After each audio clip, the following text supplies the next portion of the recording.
ముందురా నార్వేలో సైంటిస్టులు పెద్ద షాకే ఇచ్చారు. మనుషులని 5 అంగుళాల పొట్టితనానికి కుదించే డౌన్ సైజింగ్ అనే వింత టెక్నాలజీ. జనాభా తగ్గి, ఖర్చు తగ్గి, వనరులు పొదుపు అవుతాయంట. ఓమాహాలో బీద జంట పాలు, ఆడ్రీ ఈ కొత్త లైఫ్ మీద మక్కువపడి లీజర్లాండ్ అనే మినీ స్వర్గం టూర్కి వెళ్లారు. చిన్న పెట్టుబడితో పెద్ద రాజుల్లా బతికేయచ్చంట. మరిరా ఉత్సాహంగా ఇద్దరూ సైన్ చేశారు. కానీ చివరి క్షణంలో ఆడ్రీ మోసం చేసి తప్పేసింది. పాపం పాలు ఒంటరిగానే చిన్నవాడయ్యాడు. లీజర్లాండ్ లో బొమ్మల ఇల్లు, చిన్ని కుర్చీలు, బయటకి స్వర్గం, కానీ లోపల ఏదో ఖాళీ అనిపించేది.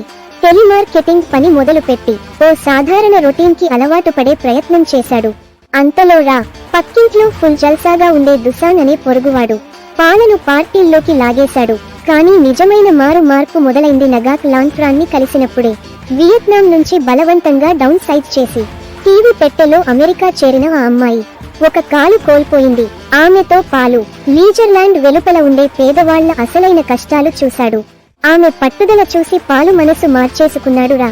ఆమెతో పాటు పేద చిన్నవాళ్లకి మందులు, భోజనం, సహాయం తీసుకెళ్లే పనిలో పడ్డాడు. ఇంతకు ముందు ఉండే అలసత్వం మానేసి ఈ చిన్న ప్రపంచానికి పెద్ద అర్థం ఉన్నట్టుగా చూడడం మొదలుపెట్టాడు.